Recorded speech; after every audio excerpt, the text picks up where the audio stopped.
Baseball players reaffirmed their stance for full prorated pay, leaving a huge gap, with teams that could scuttle plans to start the coronavirus-delayed season around the 4th of July and may leave owners focusing on a schedule as short as 50 games.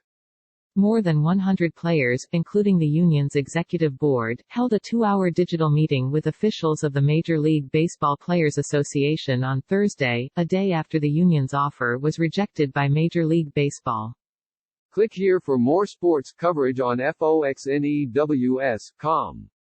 Earlier this week, Major League Baseball communicated its intention to schedule a dramatically shortened 2020 season unless players negotiate salary concessions, union head Tony Clark said in a statement. The concessions being sought are in addition to billions in player salary reductions that have already been agreed upon. This threat came in response to an association proposal aimed at charting a path forward. Rather than engage, the league replied it will shorten the season unless players agree to further salary reductions, Clark added. Players originally were set to earn about $4 billion in 2020 salaries, exclusive of guaranteed money such as signing bonuses, termination pay and option buyouts. The union's plan would cut that to around $2.8 billion and management to approximately $1.2 billion plus a $200 million bonus pool if the postseason is completed.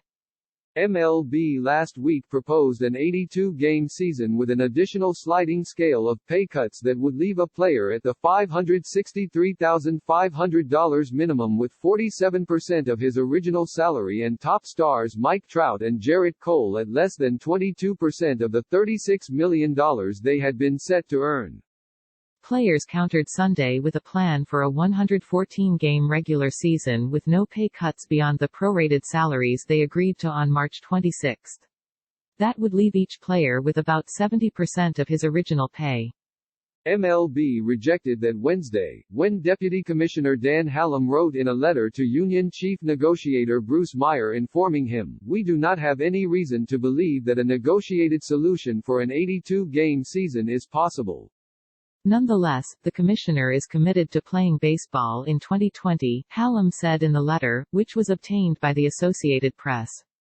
He has started discussions with ownership about staging a shorter season without fans. Management officials have said they are considering a slate of perhaps 50 games or fewer. There has not been a schedule averaging fewer than 82 games per team since 1879. The overwhelming consensus of the board is that players are ready to report, ready to get back in the field, and they are willing to do so under unprecedented conditions that could affect the health and safety of not just themselves, but their families as well, Clark said in a statement. The league's demand for additional concessions was resoundingly rejected. Baseball's March 26 deal allows games if there are no government restrictions on playing in front of fans and no relevant travel limitations. The sides agree to discuss in good faith the economic feasibility of playing in empty ballparks, which appears to be the likely option. MLB says that without fans it would average a loss of $640,000 for each additional game played. The union disputes the team's financial figures.